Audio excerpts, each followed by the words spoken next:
everyone, today we're going to be looking at changing the expansion tank on the 2.8 litre turbo petrol that runs in the Opel, Vauxhall and Holden Insignia models. Although today it's actually on a Saab 9.3 V6 turbo. So these are renowned for leaking. This one's leaking like a sieve. And today we're going to show you how to change that over. Okay, so the first thing we need to do is jack the vehicle up.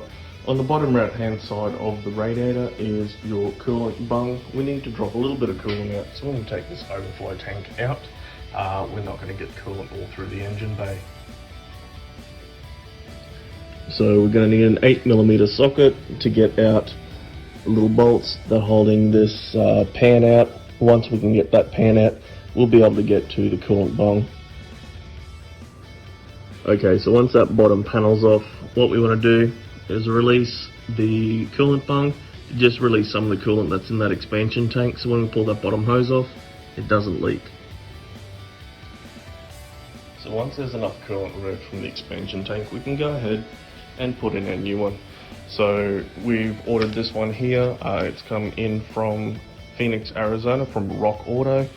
These guys also include some new hoses and new clips as well. This one looks like it's been done before, but generally all we're going to need is just some pointy nose pliers or similar to undo these, and also just a flathead screwdriver. If you haven't already worked out, this is a pretty standard and very common fault on these. The expansion tank sits straight over the top of the dump pipe there, gets very, very hot, and they just deteriorate over age. However, interestingly enough, if we go have a look at the same engine, but in the Insignia, they've actually moved it. So you'll see that your dump pipe's nice and clear of any real obstructions due to the heat. Everything's been heat wrapped, but they've actually moved the expansion tank over to the right and actually sits above that ABS module now. So still an issue, still a problem child, but less so than they have been originally in the Saab models. So with these hoses here, you'll find that the easiest way to get these off is pull this little clip out to the sides. Now, these are fairly standard for a lot of European cars like your BMWs. What you want to do is get a flat blade screwdriver or similar up on the other side of this clip here, because that's the easiest way to get to it, and just pull the locating pins out. So that'll locate into place. You can pop the whole lot out. When you go to put everything back in, simply pop it back in and push this clip back into place, and that's it, it's all done. Now that that's done, it's time for your reassembly. So what we want to do first is locate your new hose onto your new coolant tank. Locate the coolant tank up onto your locating points there and slide the whole lot in back towards the bulkhead. Once your new coolant expansion tank's located into place, make sure you plug in the sensor and make sure you give that hose at the back just a quick tug just to make sure everything's popped into place properly. Once that's done, you can start reconnecting your coolant hoses.